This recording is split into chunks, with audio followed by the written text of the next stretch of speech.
നമസ്കാരം. ആദ്യമേ ഒരു കാര്യം പറയുന്നു, തെറ്റെന്തെങ്കിലും ഉണ്ടെങ്കിൽ ക്ഷമിക്കണം. സ്റ്റേജിൽ ഫസ്റ്റ് ടൈമാണ് ഇങ്ങനെ നിൽക്കുന്നത്. സിനിഫെയിൽ കുടുംബത്തിലെ 1 ലക്ഷം അംഗങ്ങൾ തികഞ്ഞതിൻ്റെ സന്തോഷം പങ്കിടാനായി ഇവിടെ വരികയും ഈ വൈകുന്നേരം ഏറ്റവും സന്തോഷകരമായ ഒരു സായാഹ്നമാക്കുവാനും സ്നേഹം പങ്കിടാനും നിങ്ങൾ കാണിച്ച നല്ല മനസ്സിനെ നന്ദി അറിയിക്കുകയും ചെയ്യുന്നതിനോടൊപ്പം നിങ്ങൾ ഓരോരുത്തരെയും വ്യക്തിപരമായും സിനിഫെയിൽ ഗ്രൂപ്പിൻ്റെ പേരിലും ഞാൻ സ്വാഗതം ചെയ്യുന്നു. ഫേസ്ബുക്കിൽ ഒരു കൂട്ടായ്മ 1 ലക്ഷം അംഗങ്ങളെ തികയ്ക്കുക എന്നത് ഒരു പക്ഷേ വലിയ കാര്യമായിരിക്കില്ല. പക്ഷേ എന്നെ സംബന്ധിച്ചും സിനിഫെയിൽ മൂവി ഗ്രൂപ്പിനെ സംബന്ധിച്ചും അത് മഹത്തായ വളരെ അഭിമാനമുള്ള ഒരു കാര്യമാണ്. കാരണം 5 വർഷം മുൻപ് സിനിമയോ സിനിമാക്കാരെയോ യാതൊരുവിധ ബന്ധവും ഇല്ലാതെ റിലീസാകുന്ന സിനിമകൾ മാത്രം ആദ്യ പൊട്ടൻ ചെക്കനാണ് ഞാൻ തന്നെയാണത്. ഒരുപക്ഷെ അന്ന് അതൊരു അത്യഗ്രഹമായിരുന്നു. സിനിമയെ സ്നേഹിക്കുന്നവരുടെ, സിനിമ സ്വപ്നം കാണുന്നവരുടെ, സിനിമയെക്കുറിച്ച് ചർച്ച ചെയ്യുന്നവരുടെ ഒരു കൂട്ടായ്മ ഉണ്ടാക്കുക എന്നത്. സത്യം പറയട്ടെ, സിനിമ ഇഷ്ടമാണ് എന്നത് വെച്ചാൽ സിനിമയിൽ എന്തെങ്കിലും ആകണമെന്ന് അന്നും ഇന്നും ആഗ്രഹിച്ചിട്ടില്ല. ഒരു നടൻ, ഒരു സംവിധായകൻ, ഒരു എഴുത്തുകാരൻ അല്ലെങ്കിൽ മറ്റെന്തെങ്കിലും ഒരു മേഖലയിൽ എത്തിപ്പെടണമെന്നോ എന്തെങ്കിലും ആയിത്തീരണമെന്നോ ആഗ്രഹിച്ചിട്ടും ഇല്ല. അതിനുവേണ്ടി ശ്രമിച്ചിട്ടും ഇല്ല എന്നതാണ് സത്യം. സിനിമ എന്ന മഹാത്ഭുതത്തെ സൃഷ്ടിക്കുന്നവരോട് ഇഷ്ടവും ആരാധനയും ഉണ്ടായിരുന്നത് കൊണ്ട് കഴിയുമെങ്കിൽ അവരെ ഒന്ന് നേരിൽ കാണണമെന്നും പരിചയപ്പെടണമെന്നും മാത്രമേ ആവശ്യമുള്ളൂ. പക്ഷേ ദൈവം അതിലേറെ എനിക്ക് തന്നു.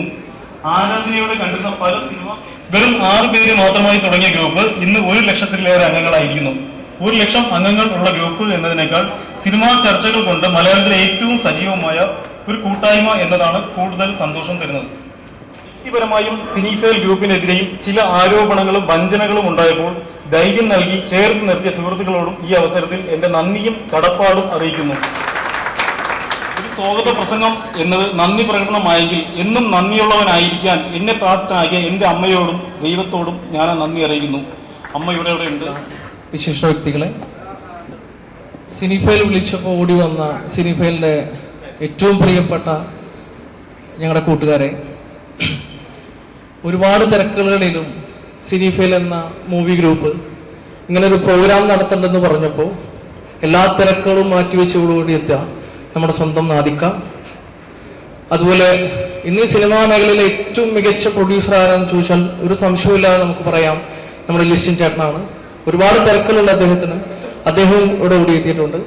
അതുപോലെ പ്രൊഡ്യൂസേഴ്സ് അസോസിയേഷന്റെ എല്ലാമായ സന്ദീപ് സാർ, നമ്മുടെ സ്വന്തം രവീന്ദ്രൻ സാറിന്റെ ഭാര്യ ശോഭ രവീന്ദ്രൻ മാഡം, അതുപോലെ വിശ്വപർവത്തിന്റെ റൈറ്ററായിട്ടുള്ള ദേവദത്തേട്ടൻ, അതുപോലെ നമ്മുടെ ഉടലും തങ്കമണിയെല്ലാം ഡയറക്ട് ചെയ്തിട്ടുള്ള രതീഷ് ചേട്ടൻ, അതിനേക്കാൾ ഉപരി ഇവിടെ വന്നിരിക്കുന്ന എൻ്റെ പ്രിയപ്പെട്ട സിനിഫെയിലിന്റെ കുടുംബത്തിലെ അംഗങ്ങളെ,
ഞാൻ ചെയ്ത സിനിമകളുടെ കുറ്റം എന്താണെന്ന് തന്നെ പറഞ്ഞ് മനസ്സിലാക്കാൻ വേണ്ടിയിട്ട് ഉള്ള ഒരു ഗ്രൂപ്പാണെന്നുള്ളത്.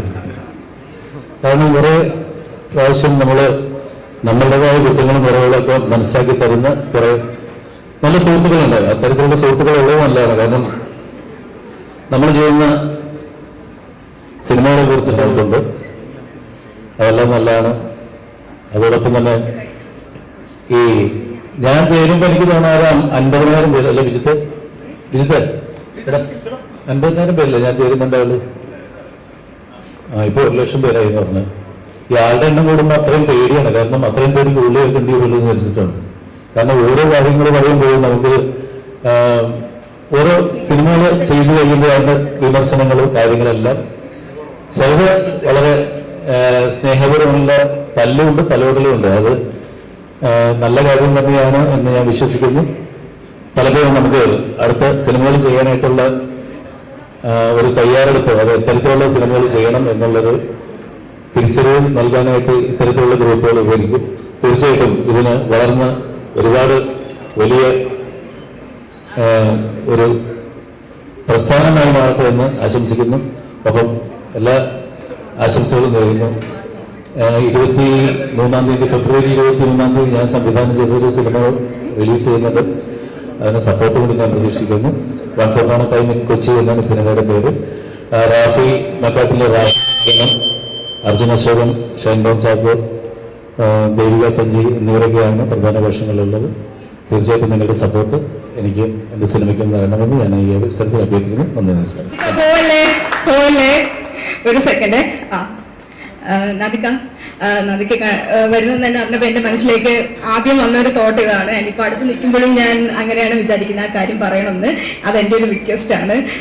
നമ്മുടെ അമർ അക്ബർ അന്തോണി എന്ന് പറയുന്ന മൂവിയിലെ പ്രേമം എന്നാൽ എന്താണ് പെണ്ണെ ഒരു 4 വരി പാടാമോ നാദിക പ്ലീസ്? നമ്മളെല്ലാവരും അത് ആഗ്രഹിക്കുന്നുണ്ടാവും. നിങ്ങൾ എല്ലാവരും ആഗ്രഹിക്കുന്നില്ലേ? ഇല്ലേ? അല്ല അത് മര്യാദക്കുള്ള നല്ലത് പ്രസംഗം ഞാൻ ഒരു സാധാരണഗതിയിൽ എൻ്റെ ഭാഗത്തുനിന്ന് പാരഡിയാണ് സാധാരണ എഴുതി ശീലമുള്ളത്. പക്ഷെ ഞാൻ കവിതയ്ക്ക് എഴുതുമെന്ന് കാണിക്കാൻ വേണ്ടിയിട്ട് ഞാനൊരു 4 വരി ഞാൻ എഴുതിയ കവിത എന്നാണ് ഞാൻ എൻ്റെ മനസ്സിൽ ഉദ്ദേശിക്കുന്നത്. അത് ചിലപ്പോൾ നിങ്ങൾക്ക് എന്താണെന്ന് തോന്നുന്നത് എനിക്കറിയാൻ പറ്റില്ല. ഞാൻ കവിത എന്ന് പറയുമ്പോൾ എഴുതിയൊരു കുറച്ച് വരികൾ ഞാൻ പാടാം. പ്രാണം കൊടുത്താലും നാണയമില്ലെങ്കിൽ നാണം വരുന്നൊരു നാട്ടിലാണ് എന്റെ പ്രണയം. പ്രണയം പ്രാണം കൊടുത്താലും നാണയമില്ലെങ്കിൽ നാണം വരുന്നൊരു നാട്ടിലാണ് എന്റെ പ്രണയം. ഹൃദയം ഹൃദ്യമാണെന്നൊക്കെ തോന്നും അതെന്നാലും ദയെന്ന ഭാവത്തെ അറിയാത്ത മരമിന്ന് ഹൃദയം. വിജയം വിദ്യയിൽ നാമഗ്രഗണ്യരായി മാറിയും നമ്പരപ്പില്ലാതെ നേടേണ്ട പലതല്ലേ വിജയം. വിനയം വിജയങ്ങൾ ഓരോന്നായി അറിയുമ്പോൾ അകതാരിൽ അറിയാതെ വിടരേണ്ട മണമുള്ള മലരാണ് വിനയം. സഹനം കരയുന്ന നിൻകണ്ണിൽ കരയാതെ ഞാൻ നോക്കി കഥ കേട്ടിരുന്നില്ലേ അറിയൂ നീയം നിന്റെ സഹനം. ഭവനം ഭയഭക്തി ബഹുമാനം ഭാര്യയോടൊപ്പം കാട്ടിയില്ലെങ്കിൽ ഭയക്കേണ്ട വനമാകും ഭവനം. നടനം ബന്ധങ്ങളകലാതിരിക്കുവാൻ അച്ഛനും അമ്മയും മക്കളും ചേർന്നു നിന്നാടുന്നു നടനം. പതനം പുതുതായി നിനക്കൊന്നും ലോകത്തിനായിട്ട് നൽകാൻ കഴിഞ്ഞില്ല എങ്കിൽ നീ അറിയൂ നിൻ പതനം. എത്തിപ്പെട്ട ഒരു അതിഥിയാണ്. ആക്ച്വലി ഞാൻ വന്നത് വേറൊരു പ്രോഗ്രാമിനാണ്. ഷാജൻഗറിലുണ്ട്. ഷാജൻഗറിന്റെ പടം വരുമ്പോൾ 2ാമത്തെ റിലീസാണ് മൃദുഭാവി ദൃഢവൃത്തി. അതിന് എൻ്റെ മകനാണ് മ്യൂസിക് ചെയ്തിരിക്കുന്നത്. അപ്പൊ ഞങ്ങളുടെ കാസറ്റ് റിലീസിനാണ്, ഓഡിയോ റിലീസിനാണ് ഞാനിവിടെ എത്തിയത്. പക്ഷെ വന്നപ്പോൾ ഇവരെല്ലാവരും കൂടി സ്നേഹപൂർവ്വം ക്ഷണിച്ച പ്രകാരം ഞാനിവിടെ വേദിയിൽ എത്തിയതേയുള്ളൂ. നേരത്തെ ഇവരൊക്കെ പറഞ്ഞ പോലെ വേദി ഭയമൊന്നുമില്ല. കാരണം ഞാൻ വേദിയിൽ സംസാരിക്കുന്ന ആളാണ്, സപ്താഹം നടത്തുന്ന ആളാണ്. അതുകൊണ്ട് 7 ദിവസം കണ്ടിന്യൂസ് ആയി സംസാരിച്ച് നല്ല ശീലം. അതുകൊണ്ട് എങ്കിലും ഈ വിഷയത്തെക്കുറിച്ച് എനിക്ക് അത്രയൊന്നും അറിയില്ല. ഈ ഇവിടെ കൂട്ടായ്മ എല്ലാവരും സംസാരിച്ചു കഴിഞ്ഞോ? ഞാനിപ്പോ വന്നതുകൊണ്ട് ഇതിൽ സംസാരിച്ചു കഴിഞ്ഞിട്ട് അതിന് കോപ്പി അടിച്ച് എന്തെങ്കിലും പറയാമെന്ന് വിചാരിച്ചപ്പോഴത്തേക്കാണ് പെട്ടെന്ന് തന്നെ വിളിച്ചത്. എന്തായാലും ഇവിടെ ഉള്ളവരെല്ലാം ഇവിടെ ഒരു ഗസ്റ്റായിട്ടൊന്നല്ല ഞാൻ വന്നിരിക്കുന്നത്. ഈ സിനിഫിലിന്റെ ഫാമിലിയിലെ ഒരു അംഗമാണ് ഞാൻ. എനിക്ക് തോന്നുന്നു ആദ്യത്തെ ലോട്ടിലുള്ള അംഗമാണ് ഞാൻ.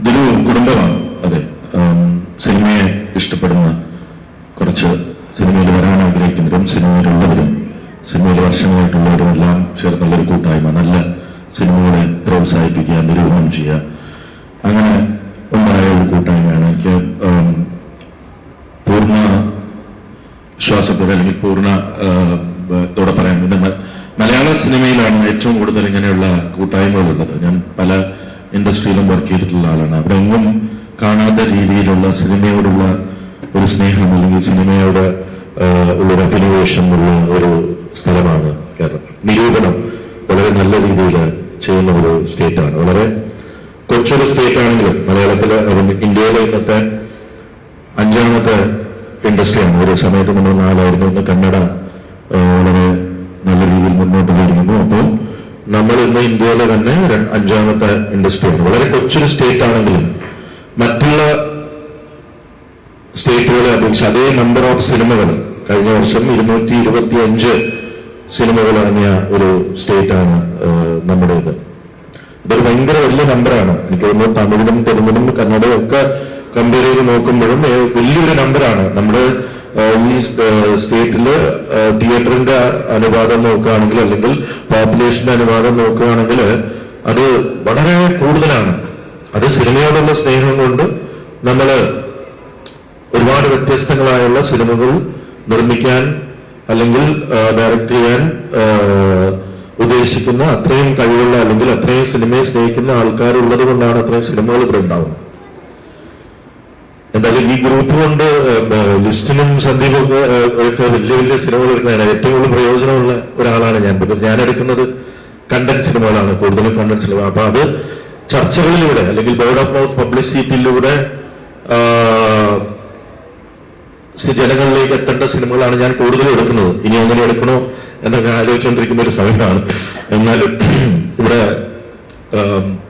ഒരുപാട് സുഹൃത്തുക്കളുടെ മുഖമാണ്. സ്റ്റെഫിയൊക്കെ ഇരിക്കുമ്പോൾ മുമ്പിൽ നിന്ന് സംസാരിക്കാൻ പറ്റുന്നില്ല ആധികാരികമായിട്ട്. കുഴപ്പമില്ല.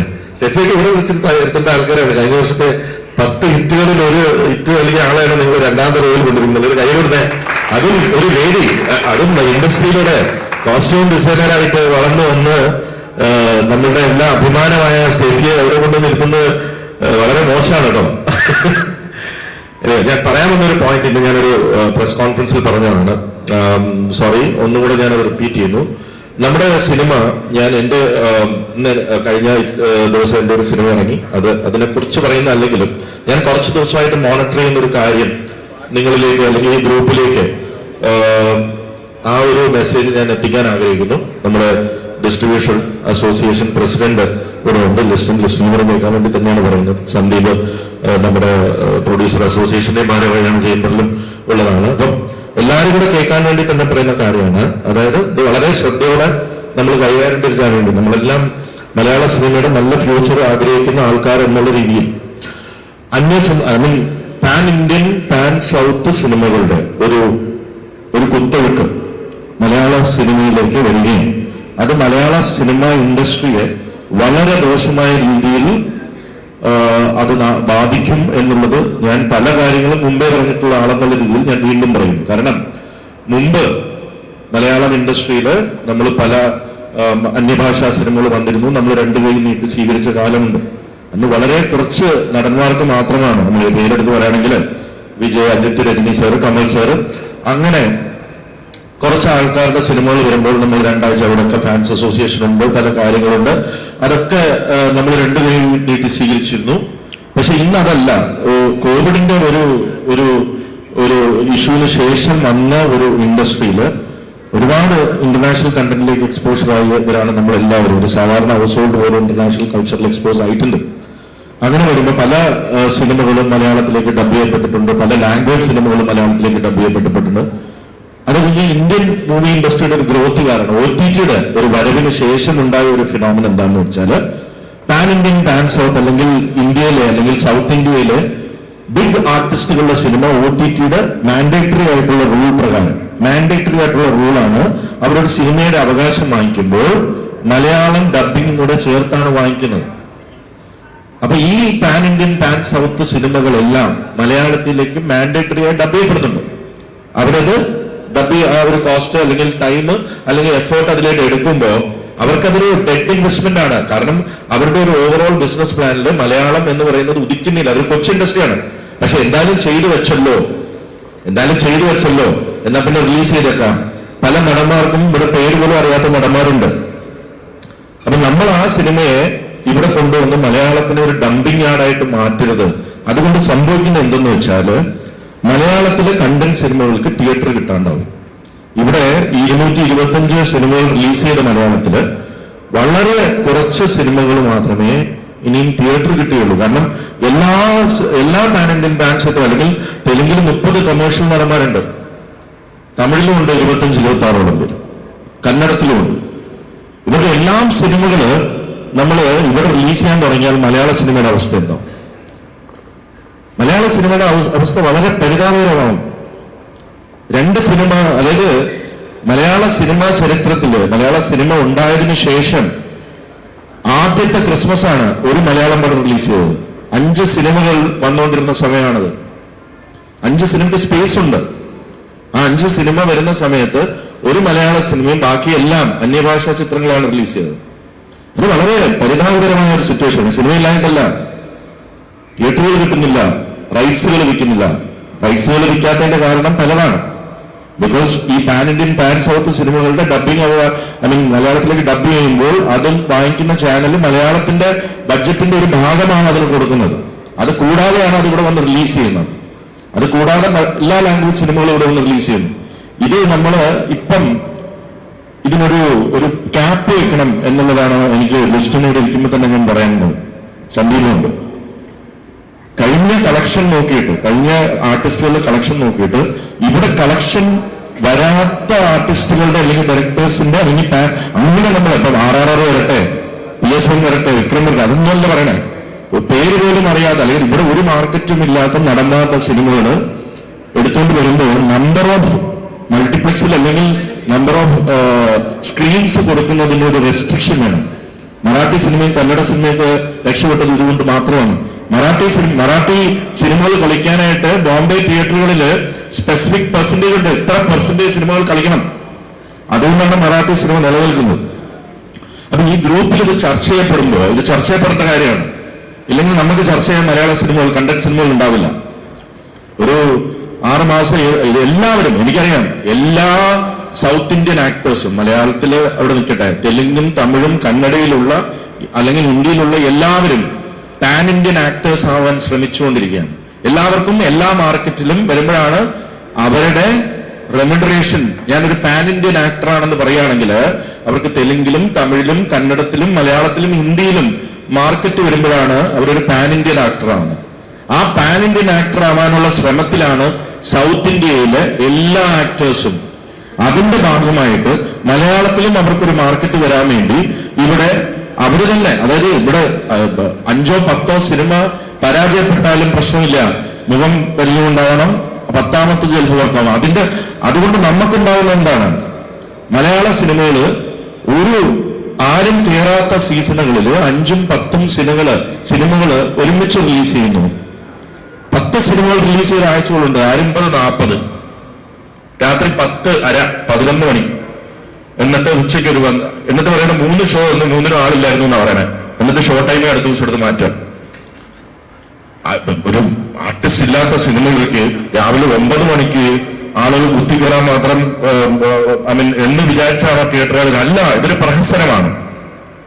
അപ്പൊ അത് കാണുന്ന പറഞ്ഞാൽ ഇപ്പൊ കഴിഞ്ഞ ആഴ്ച തന്നെ ഞാൻ സ്പെസിഫിക് ആയിട്ട് പറയുകയാണെങ്കിൽ നേര് ഇറങ്ങിയതിനു ശേഷം ആട്ടം എന്ന് പറഞ്ഞൊരു സിനിമ ഇറങ്ങി. നല്ല സിനിമയാണ്, വളരെ നല്ല സിനിമയാണ്. ഞാൻ കണ്ടതാണ്, നിങ്ങളെല്ലാം ചർച്ച ചെയ്തതാണ്. എന്തായി? ഒരാഴ്ച കഴിഞ്ഞപ്പോൾ എടുത്തു മാറ്റി. ഹോസ്റ്റലിൽ നന്നായി പോകുന്നു. ശരിയാണ്, ജയറാമേട്ടനും നമുക്കൊക്കെ ഉള്ള വളരെ മിഡിൽ മാനുവൽ താമസിക്കുന്ന സിനിമയാണ്, ഓരോ സിനിമയാണ്, മലയാള സിനിമയാണ്. അതിനോടൊപ്പം 4ഓ 5ഓ അന്യഭാഷാ സിനിമകളാണ് വൻകിട ഡിസ്ട്രിബ്യൂഷൻ കമ്പനികൾ ഇവിടെ എടുത്തുകൊണ്ടുവന്നിരിക്കുന്നത്. എല്ലാവർക്കും 80-90 അതെന്താ പ്രഷറാണ്. ഈ സിനിമകൾ റിലീസ് ചെയ്യാൻ ഞങ്ങൾക്ക് പ്രഷറുണ്ട്, ഇല്ലെങ്കിൽ വേറൊരു സിനിമ തരില്ല. അപ്പൊ അത് വളരെ തെറ്റായ ഒരു പ്രോസസ്സാണ്. കാരണം ഇതിൽ 1-2 സിനിമകൾ ഒഴിച്ച് ബാക്കി ഒന്നും ഇവിടെ മാർക്കറ്റുള്ള സിനിമകളിൽ ആരും കാണാൻ പോകുന്ന സിനിമയൊന്നുമല്ല. പക്ഷേ ഇവർക്ക് അവിടെ പ്രൂവ് ചെയ്യണം, ഞങ്ങൾ ഇവിടെ റിലീസ് ചെയ്തു, എന്നാൽ മാത്രമേ അവരുടെ വൻകിട സിനിമകൾ ഇവിടെ കിട്ടിയുള്ളൂ. അത് തെറ്റാണ്. അതുകൊണ്ട് സംഭവിക്കുന്നത് എന്താണ്, മലയാളത്തിലെ കണ്ടന്റ് സിനിമകൾക്ക് തിയേറ്ററുകൾ കിട്ടുന്നില്ല. ഞാൻ അനുഭവിച്ചാണ്, ഞാൻ ലിസ്റ്റിനോട് സംസാരിക്കേണ്ട കാര്യമാണ്. കൽബ് എന്ന് പറയുന്ന സിനിമ, സാധ്യതയുടെ സിനിമ വളരെ നല്ല രീതിയിൽ ചെയ്ത സിനിമ. ഇവിടെ എത്ര പേര് കണ്ടിട്ടുണ്ടെന്ന് പറയാം. ഞാൻ അതിനെക്കുറിച്ച് പറയുന്നില്ല, അതെന്റെ സിനിമ ആയതുകൊണ്ട് പറയല്ല. പക്ഷെ നാളെ ഉണ്ടാകാൻ പോകുന്ന ഒരു സാഹചര്യം ഒന്നുകൂടെ പറയാം. എനിക്ക് തന്നിരിക്കുന്ന ഷോർട്ട് ടൈം വ്യക്തമായിട്ട് എനിക്കറിയാം. ഞാൻ ചോദിച്ചത് പറയണത് അത് പ്രഷറുണ്ട്, കാരണം അത് ഓടിയില്ലെങ്കിലും ഞങ്ങൾക്കത് കൊടുക്കണം, ഇല്ലെങ്കിൽ ഞങ്ങൾക്ക് വിജയുടെ, അജിത്തിന്റെയും രജനി സാറിന്റെയും കമൽ സാറിന്റെയും പണം കിട്ടുകയില്ല എന്നാണ് പറയുന്നത്. അതെന്താണത്? അപ്പം അതായത് വീക്കെൻഡിൽ ഓടിക്കണം, തിങ്കളാഴ്ച തൊട്ട് തരാമെന്നാണ് പറയുന്നത്. അതെങ്ങനെ തിങ്കളാഴ്ച തൊട്ട് വന്നിട്ട് എനിക്കെന്താ പ്രയോജനം? അല്ലെങ്കിൽ അപ്പൊ ഇത് ഞാൻ ഇന്ന് പ്രസ് കോൺഫറൻസിൽ ഇത് പറഞ്ഞപ്പോൾ എന്നെ 10-15ഓളം പ്രൊഡ്യൂസേഴ്സാണ് വിളിച്ചത്. സാർ നിങ്ങൾക്കെങ്കിലും പറയാൻ തന്നെ ഞങ്ങൾ അനുഭവിച്ചുകൊണ്ടിരിക്കുന്ന കാര്യമാണ് ഇത്. തിയേറ്റർ സംഘടനയായിട്ട് ഞാൻ റിക്വസ്റ്റ് ചെയ്യാണ് ലിസ്റ്റിനോട്, നിങ്ങൾ ഒരു അസോസിയേഷന്റെ തലപ്പത്തിരിക്കുന്ന ആളാണ്, അപ്പം അത് ഏറ്റവും സുപ്രധാനമായ അസോസിയേഷൻ. അപ്പം ഇതിലൊരു തീരുമാനം ഉണ്ടാക്കണം. മലയാള സിനിമ, കണ്ടന്റ് സിനിമകൾക്ക് ഒരു ഷോ എങ്കിലും നല്ല ടൈമിൽ, ആളുകൾ ജനങ്ങൾ കാണാൻ വരുന്ന ടൈമിൽ ഷോ തന്നില്ലെങ്കിൽ ഈ ചർച്ച നമ്മൾ എവിടെ ആളില്ല എന്ന് പറയുന്നു. രാവിലെ 9 മണിക്കും 10 മണിക്കൊക്കെ കൊച്ചു നല്ല സിനിമകൾ കാണാൻ ആളെങ്ങനെ പോകും? അത് വിചാരിക്കുന്നതല്ല, മണ്ടത്തരമാണ്, അതൊരു പ്രഹസനമാണ്. അപ്പൊ ആ പ്രഹസനം നിർത്തിയിട്ട് കൊള്ളാവുന്ന സിനിമകൾക്ക്, മലയാള സിനിമകൾക്ക് ഒരു ക്യാപ്പ് വെച്ചിട്ട് ആളുകൾ കയറുന്ന സമയത്ത്, അതായത് വൈകുന്നേരം 5 മണിക്കും 9 മണിക്കും ഇടയിൽ നല്ലൊരു ടൈമില് ഒരു ഷോ കൊടുക്കണം. മറ്റുള്ളവർക്ക് കൊടുത്തോളൂ, വേണ്ടാന്ന് പറയുന്നത് എല്ലാ സിനിമകളും കാണട്ടെ, എല്ലാ ലാംഗ്വേജും. നമ്മളൊരു ഇന്ന് ഞാനൊരു പോസ്റ്റ് ഇട്ടപ്പോ അതിന്റെ അടിയിൽ ചർച്ച ചെയ്യും, നല്ല സിനിമകൾ ഓടട്ടെ, നല്ല സിനിമകൾ ഓടട്ടെന്നേ, ഇതും കൂടെ ചേർന്ന് ഓടട്ടെ. നമ്മളെല്ലാം നിലനിൽക്കുന്നത് മലയാള സിനിമ നിലനിൽക്കുന്നതുകൊണ്ടാണ്. മലയാള സിനിമയില്ലെങ്കിൽ ഈ കൂട്ടായ്മയില്ല, ഈ അസോസിയേഷനിലെ ഈ ചർച്ചയില്ല, ഒന്നുമില്ല. വളരെ എളുപ്പമാണ് എന്നെപ്പോലെ ഒരു പ്രൊഡ്യൂസറിന് ഇതെല്ലാം ഈ പരിപാടിയെല്ലാം നിർത്തിയിട്ട് പോയി അന്യഭാഷാ സിനിമകൾ എടുത്തുകൊണ്ട് ഇവിടെ കൊണ്ടൊന്ന് ഡിസ്ട്രിബ്യൂട്ട് ചെയ്യാം. എനിക്ക് സ്ക്രിപ്റ്റ് നോക്കണ്ട, കോസ്റ്റ് നോക്കണ്ട, സെല്ലിംഗ് പ്രഷേഴ്സ് ഇല്ല, ഒന്നുമില്ല. നേരെ പോയിട്ട് എടുത്തോണ്ട് വരിക, ഇവിടെ കൊണ്ടുവന്ന് റിലീസ് ചെയ്ത് ചുമ്മാ വീട്ടിൽ ചെയ്യാം. അത് ചെയ്യാം. പക്ഷെ അതിനോടൊപ്പം നമുക്ക് കൊച്ചു സിനിമകൾ നിർമ്മിക്കുന്ന, അല്ലെങ്കിൽ കണ്ടന്റ് സിനിമകൾ നിർമ്മിക്കുന്ന ഒരു പ്രൊഡക്ഷൻ ഹൗസ് എന്ന നിലയിൽ ഞാൻ എന്റെ കൺസേൺ പറയുകയാണ്.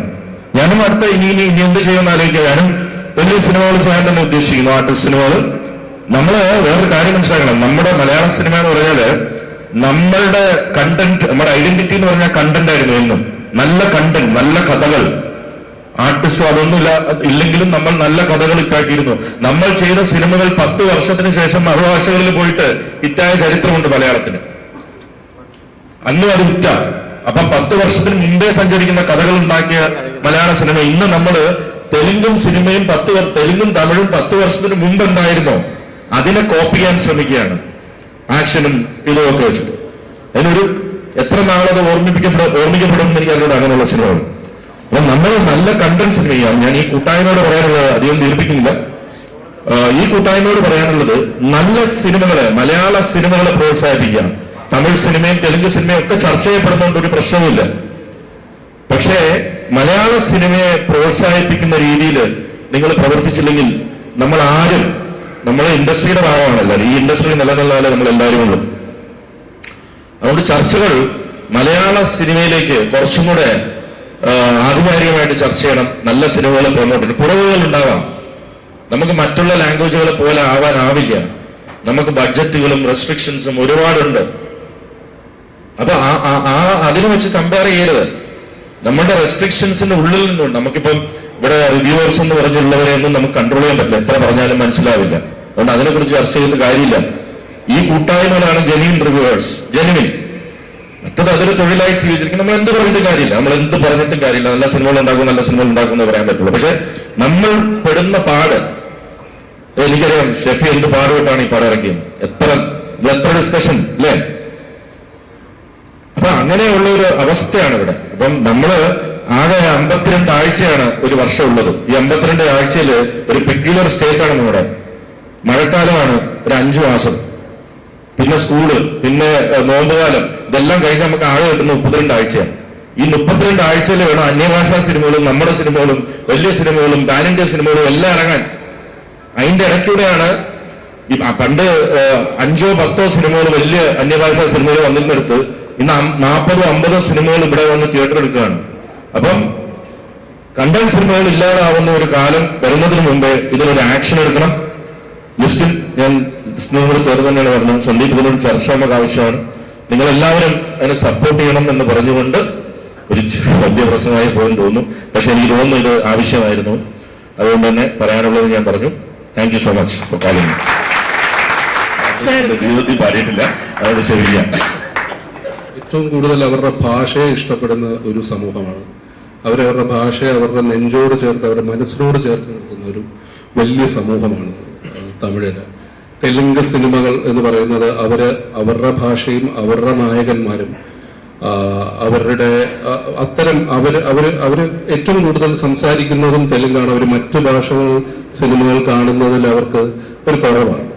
എനിക്ക് തോന്നുന്നു മലയാളികളാണ് ഏറ്റവും കൂടുതൽ അന്യഭാഷാ സിനിമകൾ കാണുന്ന ഒരു പ്രേക്ഷകർ എന്ന് പറയുന്നത് മലയാളികളാണ്. അപ്പോൾ ഈ അന്യഭാഷാ സിനിമകൾ ഇപ്പൊ മലയാളം നന്നായി നമ്മുടെ ഴായും നമ്മുടെ റായും ഒക്കെ നന്നായി പറയുന്ന മലയാളികൾക്ക് ലോകത്തെ ഏത് ഭാഷയും വഴങ്ങും എന്നുള്ളതാണ് ഞാൻ മനസ്സിലാക്കുന്നത്. അപ്പൊ അതുകൊണ്ട് മലയാളികൾ നായകനോ അല്ലെങ്കിൽ ഒരു ലിസ്റ്റഡ് ആക്ടറിന് ഇഷ്ടപ്പെടുന്ന ഒരു സബ്ജക്ട് അല്ലാതെ നമുക്ക് ചെയ്യാൻ നിവൃത്തിയില്ല. അതല്ലാത്ത സിനിമ ചിന്തകളും ചിന്താധാരയുടെയും പുറകിലാണ് ഈ ഇൻഡസ്ട്രിയിൽ, അല്ലെങ്കിൽ അത് അനുസരിച്ചാണ് ഈ ഇൻഡസ്ട്രിയുടെ നമ്പർ 86,106 സിനിഫൈലില്. അപ്പോ എനിവേ വേദിയിൽ ഇരിക്കുന്ന ഞാൻ ഉൾപ്പെടെയുള്ള വിശിഷ്ട വ്യക്തികൾ, എന്റെ മുമ്പിൽ ഇരിക്കുന്ന ഇങ്ങോട്ട് തിരിഞ്ഞിരിക്കുന്ന അതിലും വിശിഷ്ട വ്യക്തികളെ ഒരു നല്ല സായാഹ്നമാക്കി നേരുന്നു. ഞാൻ ഈ സിനിഫൈലിൽ എങ്ങനെയാ ചേരുന്നതെന്ന് ചോദിച്ചാൽ, ഈ സിനിമയെ പറ്റിയുള്ള കുറ്റങ്ങളൊക്കെ ഇങ്ങനെ എഴുതിയിട്ട് അപ്പൊ ഇങ്ങനെ ഓരോരുത്തർ സ്ക്രീൻഷോട്ടൊക്കെ ഇങ്ങനെ അയച്ചു തന്നു. അപ്പൊ ഞാൻ ഇത് ആരാണ്, പക്ഷെ സിനിമയ്ക്ക് കുഴപ്പമില്ലാത്ത അഭിപ്രായം ഉണ്ടല്ലോ, പക്ഷെ ഇങ്ങനെ അതിലിങ്ങനെ ഓരോരുത്തർ, അപ്പൊ എനിക്ക് ഇതിനെപ്പറ്റി അത്ര അറിയില്ലായിരുന്നു അപ്പോഴാണ്. അപ്പൊ ഈ കൺകെട്ട് സിനിമയില് മാമുക്കോയെ പറയുന്നുണ്ടല്ലോ, ആരാ എന്നെ തൊട്ട് കളിക്കാൻ എന്നുള്ള രീതിയിൽ പറയുന്നുണ്ട്. അപ്പം ജയറാം പറയുന്നുണ്ട് ഞാനുണ്ട് തൊട്ട് കളിക്കാൻ എന്ന് പറഞ്ഞ പോലെ ഞാന് ഇതിനെ പറ്റി അന്വേഷിക്കുക. അപ്പൊ ചോദിച്ചപ്പോഴാണ് ബിജിത്തിനെ ഇവൻ പരിചയപ്പെടുവോ, അപ്പം കാര്യങ്ങൾ ചോദിച്ചു. അപ്പൊ ചേട്ടാ ഇത് ഇന്നതുപോലെയാണ് കാര്യങ്ങളെല്ലാം ഇവൻ പറഞ്ഞു തന്നു. അപ്പൊ അങ്ങനെയാണെങ്കിൽ ഞാന് എന്നാ ബിസിനസ്സുകാരനാണോ എന്താണോ ഇങ്ങനെ ആലോചിച്ചു കഴിഞ്ഞപ്പം ഇതിൽ ചേർന്നേക്കാം എന്ന് തീരുമാനമെടുത്തു. അപ്പൊ ഇനി നെഗറ്റീവ് വരത്തില്ലല്ലോ എന്നോ ഓർത്ത് അപ്പം പറഞ്ഞ് ഞാൻ അങ്ങനെ ഇതിൻ്റെ അകത്ത് ഇതായി. അടുത്ത സിനിമ വന്നു കഴിഞ്ഞപ്പം വീണ്ടും അതായത് ഓരോരുത്തരുടെ അഭിപ്രായങ്ങളാണല്ലോ, നല്ലതുകൊണ്ട് ചീത്തയുണ്ട്. അപ്പോ വീണ്ടും ഇങ്ങനെ ഇത് വന്നു, മോശം അഭിപ്രായങ്ങൾ വന്നു കഴിഞ്ഞപ്പം അപ്പോഴാണ് ഞാൻ ആലോചിച്ചത്, കൺകെട്ട് എന്ന് പറയുന്ന സിനിമയില് വീണ്ടും ഞാൻ ആലോചിച്ചു എന്താന്ന് വെച്ചാൽ ജയറാം വന്നു കഴിഞ്ഞപ്പോ ഇങ്ങനെ പറഞ്ഞല്ലോ, ഞാനുണ്ടെന്ന് പറഞ്ഞു കഴിഞ്ഞപ്പോ മാമുക്കോയെ തോളെ കൈയിട്ടിട്ട് ആരണ്ട ഞങ്ങളെ തൊട്ട് കളിക്കാൻ. അപ്പൊ നെഗറ്റീവ് എന്ന് പറയുന്നത് നമ്മൾ ഉണ്ടെങ്കിലും ഇതിൻ്റെ അകത്ത് ഉണ്ടെങ്കിലും ഇല്ലെങ്കിലും വന്ന് ഭവിക്കുന്നതാണ്. അപ്പൊ അതുകൊണ്ടിട്ട് നമ്മൾ അതിനെല്ലാം ഒരു പോസിറ്റീവായിട്ട് കാണുക എന്നുള്ളത് മാത്രമേ ഉള്ളൂ. ഇപ്പം ചിലരുടെ നമുക്ക് അടപ്പിക്കാനായിട്ട് പറ്റത്തില്ല. ഞാൻ നോക്കിയപ്പോ ഇന്നാള് ഞാനൊരു സഭയിലൊരു ഇത് ചെന്നപ്പോ എന്നെ അറിയാലാത്തവൻ എന്റെ കുറ്റം പറഞ്ഞുകൊണ്ടിട്ടിരിക്കുക. ഞാൻ ചോദിച്ചു, അവൻ എന്നെ അറിയത്തേ ഇല്ല, അവൻ ചുമ്മാ അല്ല ഞാനിങ്ങനെ കേട്ടിട്ടുണ്ടെന്ന് പറഞ്ഞു. അപ്പൊ എന്ന് പറഞ്ഞ പോലെ ഒരാളുടെ നമുക്ക് അടച്ചു മൂടാനായിട്ട് പറ്റത്തില്ല. അഭിപ്രായങ്ങൾ ഇങ്ങനെ സംഭവിച്ചുകൊണ്ടിട്ടിരിക്കും. സിനിമ വരുന്നുണ്ടോ അഭിപ്രായങ്ങൾ വന്നുകൊണ്ടിട്ടേ ഇരിക്കും. അപ്പൊ അതുകൊണ്ടിട്ട് ഇതൊക്കെ ഒരു സ്പോർട്സ്മാൻ സ്പിരിറ്റിൽ എടുക്കുക. ഇപ്പൊ 2024 വർഷത്തിലേക്ക് കടന്നു. അപ്പം എല്ലാവരും നല്ല രീതിയിൽ ചിന്തിക്കുക. ഞാൻ 2023 തീരാറായപ്പോഴത്തേനും പള്ളിയിൽ പോയി ഈവൻ പ്രാർത്ഥിച്ചു, ദൈവമേ 2024 വർഷം നല്ല പ്രകാശപൂർണമായിരിക്കണമേ എന്ന്. അത് കഴിഞ്ഞിട്ട് ഞങ്ങള് പൂത്തിരിയൊക്കെ കത്തിക്കാനായിട്ട് പോവാറുന്നു. അവിടെ ചെന്ന് കഴിഞ്ഞപ്പോൾ തന്നെ നമ്മുടെ ഇവിടെ പൂത്തിരി കത്തിച്ച ഒരാളുടെ അത് സ്പാർക്ക് എന്റെ കണ്ണിലേക്ക് വന്നിട്ട് വീണ് ഞാനിപ്പോ ഒരു 10 ദിവസമായിട്ട് റെസ്റ്റ് എടുത്തിട്ടിരിക്കുവായിരുന്നു. കാരണം ഞാൻ ഓർത്തു പ്രാർത്ഥനയ്ക്കൊക്കെ ഇത്ര വേഗം തന്നെ ഉത്തരം തരുവാണെന്ന്. കാരണം എന്റെ കണ്ണ് 2024 ആകുന്നതിന് ഇപ്പുറം തന്നെ പ്രകാശമാക്കി തന്നു. അപ്പോ ഞാൻ അതിൽ നിന്ന് മനസ്സിലാക്കിയത് ന്യൂ ഇയർ ഒക്കെ ആയപ്പോഴത്തേനും ഈശോ പോലും ദൈവം പോലും ഫ്രീ ആയിരുന്നു. കാരണം എല്ലാവരും സെലിബ്രേറ്റ് ചെയ്യാനായിട്ട് പോയപ്പോഴത്തേനും ആരും പ്രാർത്ഥിക്കാനായിട്ട് ഇല്ലായിരുന്നു. അപ്പൊ കയ്യോടെ തന്നെ അവസരമൊക്കെ ഇവൻ തന്നു. ഇനി ഞാനതൊരു നർമ്മത്തിൽ അങ്ങ് ആക്കിയെന്നേ ഉള്ളൂ. കാരണം സന്ദീപ് എക്കണോമിക്സിനെ പറ്റി പറഞ്ഞു, വിജയബാബു സെയിൽസ് ഡിപ്രഷനെ പറ്റി പറഞ്ഞു, നാദക്ക കവിത പറഞ്ഞു. അപ്പൊ അതുകൊണ്ടിട്ട് എല്ലാവരും ഒരു സീരിയസ് ടോക്കിലേക്കൊക്കെ പോവാണ്. അപ്പൊ എല്ലാവരും പറഞ്ഞു ഇതൊരു ഒരു സിനി ഫയൽ എന്ന് പറയുന്ന ഒരു കുടുംബമാണ്, അതിന്റെ മെമ്പേഴ്സ് ആണ് ഇപ്പം വന്നേക്കുന്നത്. അപ്പൊ അതെല്ലാം ഒരു ഫണ്ണായിട്ട് കാണുക. പക്ഷെ അതിന്റെ ഇടയിൽ വിജയബാബു പറഞ്ഞൊരു വളരെ വലിയ കാര്യമാണ്, ഇപ്പം ചെറിയ സിനിമകൾ വരുമ്പോൾ തിയേറ്ററിന്റെ ഷോസ് വരുന്നത്, അതിപ്പോ ഞാൻ ഉൾപ്പെടെ ഉള്ളവർക്ക് സംഭവിക്കുന്നതാണ്. കാരണം അത് ഞങ്ങൾ സീരിയസ് ഡിസ്കഷൻ നടത്തിക്കൊണ്ടിരിക്കുന്ന ഒരു വിഷയമാണ്.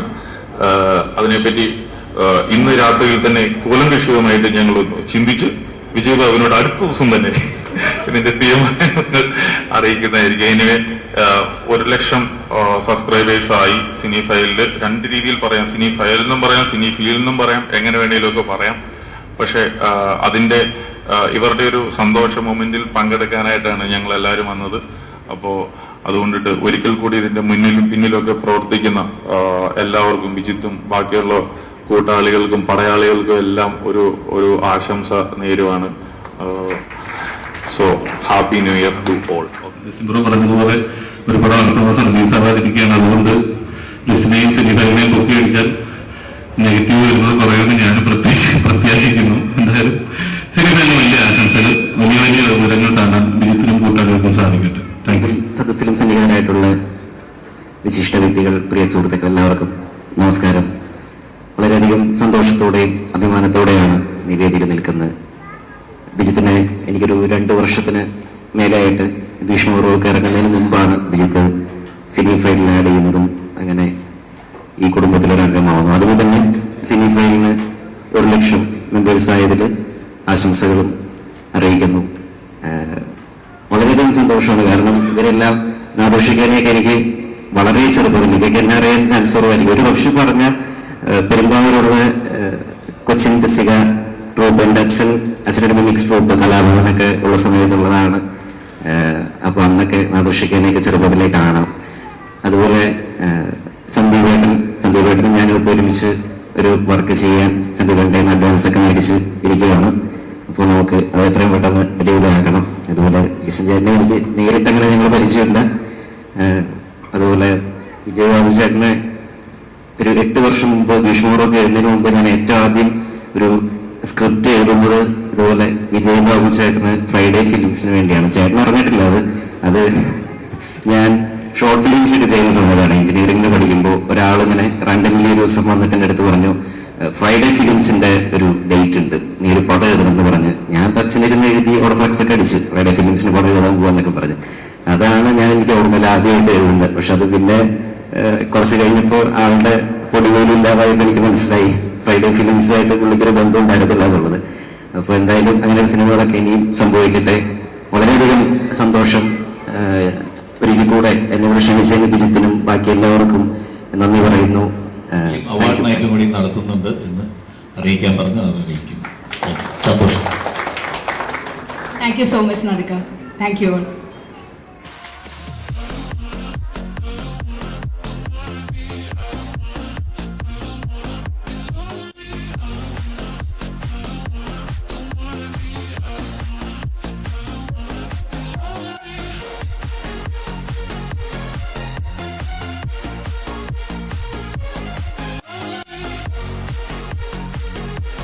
വിശ്വനാഥൻ ആരാന്നൊന്നും അറിയണമായിരുന്നു. അതുകൊണ്ട് അപ്പൊ ജഡ്ജ് ഇവിടെ ഉണ്ടെങ്കിൽ വന്നാൽ അതൊന്നും കഴിഞ്ഞേന്, ഈ ഒരു സംശയം കഴിഞ്ഞേന്. പക്ഷെ ജഡ്ജോയ്ക്ക് ഞങ്ങൾ പുരസ്കാരം റെഡിയാക്കിയിട്ടുണ്ട്. പക്ഷെ ജഡ്ജോയ് വന്നിട്ടില്ല.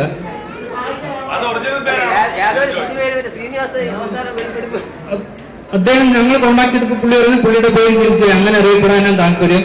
ഇനി എത്ര പ്രായമായാലും പ്രണവ് മോഹൻലാലിന്റെ ആ ഒരു പ്രൊഫൈലിൽ തന്നെ പുള്ളി അറിയപ്പെടും. ഇങ്ങനെ ഒരു ഗ്രൂപ്പ് ഉണ്ടെന്നും ഈ ഗ്രൂപ്പിൽ മെമ്പർ ആവണമെന്നും ആദ്യം എൻ്റെ അടുത്ത് ഒരു പോസ്റ്റ് ചെയ്യാനാണ് പറഞ്ഞത്. അപ്പൊ ഞാൻ പറഞ്ഞു വീട്ടിൽ എനിക്ക് ഒന്നാമത് ഞാൻ ആകെ ഉള്ളത് ഒരു ഫാമിലി ഗ്രൂപ്പാണ്. എൻ്റെ കുടുംബത്തിലൊരു ഗ്രൂപ്പ് ഉണ്ട്, പിന്നെ ഉള്ളത് LP സ്കൂളിൽ 1ാം ക്ലാസ് തൊട്ട് 5ാം ക്ലാസ് വരെ പഠിച്ച ഒരു ഗ്രൂപ്പുണ്ട്. ഈ 2 ഗ്രൂപ്പിൽ മാത്രമേ ഞാൻ ഉള്ളൂ. അപ്പൊ എനിക്ക് ബാക്കിയൊന്നും ഞാൻ അങ്ങനെ ആക്റ്റീവായിട്ടില്ല എന്ന് പറഞ്ഞു. അപ്പൊ എൻ്റെ അടുത്ത് പറഞ്ഞു, ചേട്ടാ ഇതൊന്ന് നോക്ക്, ഈ ഗ്രൂപ്പിലൊന്ന് ചേട്ടനൊന്ന് നോക്കെന്ന് പറഞ്ഞു. അങ്ങനെ ഞാൻ കയറി നോക്കിയപ്പോൾ എനിക്ക് ഭയങ്കര രസം തോന്നി. വളരെ കൃത്യമായിട്ട് സിനിമകളെ കുറിച്ച് സംസാരിക്കുന്ന ഒരു ഗ്രൂപ്പ്. അപ്പോ ഞാൻ അങ്ങനെയാണ് വിജിത്ത് പിന്നീടും എന്നെ ഫോളോ അപ്പ് ചെയ്യുന്നു. ഞാൻ ഇടുന്ന ഒരു സിനിമയുടെ പോസ്റ്റ് ഇടാൻ പറയുന്നു, എന്നിട്ട് ആ പോസ്റ്റ് എങ്ങനെയുള്ള പോസ്റ്റ് ആയിരിക്കണം എന്ന് പറഞ്ഞു തരുന്നു, ആ ഫോട്ടോ മാറ്റാൻ പറയുന്നു, അതിനകത്ത് വേണ്ട കോണ്ടന്റ്സ് എന്തൊക്കെയായിരിക്കണം വേർഡ്സ് എന്ന് പറഞ്ഞു തരുന്നു. അപ്പോഴാണ് എനിക്ക് ഓക്കെ ഇത്ര ഇനീഷ്യേറ്റീവ് എടുത്ത് ഇത്ര താല്പര്യത്തോടു കൂടിയിട്ട് ഒരു ഗ്രൂപ്പ് ഒരു അഡ്മിൻ ഉണ്ടാവുന്നു എന്ന് പറയുമ്പോൾ ആ ഗ്രൂപ്പ് ഭയങ്കര പോസിറ്റീവായിട്ട് ഒരു ഗ്രൂപ്പായിട്ട് എനിക്ക് തോന്നി. ഒരുപക്ഷെ ഇങ്ങനൊരു ഈ ഒരു പരിപാടി സംഘടിപ്പിക്കുന്നതിൽ പോലും ഇതിന്റെ കൂടുതൽ മറ്റാളുകൾ കാണിക്കുന്ന ആ ഒരു ആർജവം. കാരണം ഇവിടെ സാധാരണ സിനിമ ഗ്രൂപ്പ് ഇങ്ങനെ എന്തെങ്കിലുമൊക്കെ ഒരു ഫംഗ്ഷൻ നടക്കുമ്പോൾ സിനിമാക്കാർക്കാണ് അവാർഡ് കൊടുക്കുന്നത് അല്ലെങ്കിൽ സമ്മാനം കൊടുക്കുന്നത്. ഇത് ഇതിനകത്ത് എഴുതുന്ന ആളുകൾക്ക് കൊടുക്കുമ്പോൾ അത് തീർച്ചയായിട്ടും നല്ലൊരു ഇനീഷ്യേറ്റീവാണ്. അവർക്ക് കൂടുതൽ സിനിമകളെ കുറിച്ചിട്ട് വളരെ ശക്തമായിട്ടും കൃത്യമായിട്ടും എഴുതാനുള്ള ഒരു, കാരണം ഇപ്പോ നേരത്തെ പറഞ്ഞില്ലേ റിവ്യൂവിനെ കുറിച്ചൊക്കെ പറയുമ്പോൾ കൃത്യമായിട്ട് സിനിമയെ മനസ്സിലാക്കി എഴുതാൻ സാധിക്കും തോന്നുന്നു. കാരണം അത് വളരെ വ്യക്തമായിട്ട് അനുഭവിച്ച ഒരാളാണ് ഞാൻ. കാരണം ഡിയർ ഫ്രണ്ട് എന്ന് പറയുന്ന ഒരു സിനിമ, ആ സിനിമ ഞങ്ങൾ ഫസ്റ്റ് കൺസീവ് ചെയ്ത് അത് തുടങ്ങുന്ന സമയത്ത് ഷൈജു ഖാലിദും സംയുക്ത താഹിറുമാണ് അതിന്റെ പ്രൊഡ്യൂസർ, ആഷിഖ് ഉസ്മാനും, ഇങ്ങനെ 3 പേര് ചേർന്നിട്ടാണ് പ്രൊഡ്യൂസ് ചെയ്തത്. അപ്പൊ ആ സിനിമയുടെ സ്ക്രിപ്റ്റിംഗ് കഴിഞ്ഞപ്പോൾ ഞാൻ ഷൈജുവിന്റെ അടുത്ത് ഞാൻ പറഞ്ഞു, ഷൈജു നിങ്ങൾ പ്രൊഡ്യൂസ് ചെയ്യുന്നതുകൊണ്ട് ഞാൻ പറയാണ്, ഇത് ഒരു തിയേറ്ററിക്കൽ ഫിലിം അല്ലെങ്കിൽ ഒരു ലാർജർ ഓഡിയൻസിലേക്ക് എത്തുന്ന ഒരു സിനിമയല്ല. അപ്പൊ അടുത്ത് ഷൈജു പറഞ്ഞു അതറിയാലോ, അത് അറിഞ്ഞിട്ട് തന്നെയാണ്, ഇതൊരു നീഷ് ക്രൗഡിലുള്ള സിനിമയാണെന്ന് അറിയുന്നതുകൊണ്ട് തന്നെയാണ്. അപ്പൊ ഇപ്പൊ എങ്ങനെയാണ് ഞാൻ പറഞ്ഞു നമുക്കിത് കുറെ കൂടെ കമേഴ്ഷ്യൽ ആക്കണമെങ്കിൽ ആ രീതിയിലുള്ള ഒരു ട്രീറ്റ്മെന്റിലേക്ക് നമുക്ക് പോവാം. അപ്പൊ പറഞ്ഞു എന്തിനാണ്, നമ്മളിത് ഉറപ്പായിട്ട് നമുക്ക് ഇതിന്റെ ബിസിനസ് നടക്കും, നമുക്ക് ഇത് സെല് ചെയ്യാൻ പറ്റും. പിന്നെ നമ്മൾ ഇങ്ങനെയുള്ള സിനിമകൾ ഇറങ്ങണ്ടേ, അപ്പൊ ഇത്തരം സിനിമകൾക്ക് നമ്മളല്ലാതെ പിന്നെ ആരാണ് ഇനിഷ്യേറ്റീവ് എടുക്കുക? അപ്പൊ അതുകൊണ്ട് തീർച്ചയായിട്ടും ഞങ്ങൾ കൂടിയുണ്ട്, നമുക്ക് ഇങ്ങനെ ചെയ്യാം എന്ന് പറഞ്ഞിട്ട് ചെയ്തൊരു സിനിമയാണ്. അപ്പൊ അത് തിയേറ്ററിൽ ഇറങ്ങുമ്പോൾ അതിന്റെ 2 ദിവസം മുമ്പ്, ഇറങ്ങുന്നതിന് 2 ദിവസം മുമ്പ് എന്റെ വൈഫ് എന്റെ അടുത്ത് ചോദിച്ചു സിനിമ എങ്ങനെ ഉണ്ടാവും ആളുകൾക്കൊക്കെ. ഞാൻ പറഞ്ഞു ആളുകൾക്ക് ഇഷ്ടമാവുന്നത് കുറവായിരിക്കും തിയേറ്ററിൽ, ഒരു 40% ആളുകൾക്ക് ഇഷ്ടമാവുള്ളൂ. അപ്പൊ എന്നോട് ചോദിച്ചു ഇനി ആളുകൾക്ക് ഇഷ്ടമാവാത്ത സിനിമയ്ക്ക് എന്തിനാ എടുക്കുന്നത് ചോദിച്ചു. അപ്പൊ ഞാൻ പറഞ്ഞു അങ്ങനെയുള്ള പലതരം സിനിമകളുണ്ട്, അതിൽ ഈ ഒരു സിനിമ ഞാൻ കൺസീവ് ചെയ്തിരിക്കുക അല്ലെങ്കിൽ ഇങ്ങനൊരു ഗ്രൂപ്പ് ഷൈജു ഖാലിദും സമീറും ഒക്കെ ആഷിഖും ഒക്കെ എന്റെ കൂടെ നിൽക്കുമ്പോൾ ഇങ്ങനൊരു സിനിമ നമുക്ക് ഇപ്പോഴേ സംഭവിപ്പിക്കാൻ പറ്റുള്ളൂ എന്നുള്ള രീതിയിലാണ്. അപ്പൊ അത് കഴിഞ്ഞിട്ട് തിയേറ്ററിൽ ഇറങ്ങി വളരെ മോശം കമന്റ്സ് വരുന്നു, വളരെ തിയേറ്റർ റെസ്പോൺസ് വളരെ മോശമാണ്. കാരണം കോവിഡിന് ശേഷം പല മാറ്റങ്ങളും ഇത്തരം സിനിമകളുടെ ആളുകൾ തിയേറ്ററിലേക്ക് വരുന്ന അല്ലെങ്കിൽ അത്തരം സിനിമകൾ OTT സിനിമകളാക്കി മാറ്റുക. കാരണം അന്നൊക്കെ അങ്ങനെ സംസാരിക്കുന്ന പോലെ ഉണ്ടായിരുന്നു, ഇത് OTTയിൽ കാണേണ്ട സിനിമയാണ്, അങ്ങനെ സിനിമയുണ്ടോന്ന് എനിക്കറിയില്ല.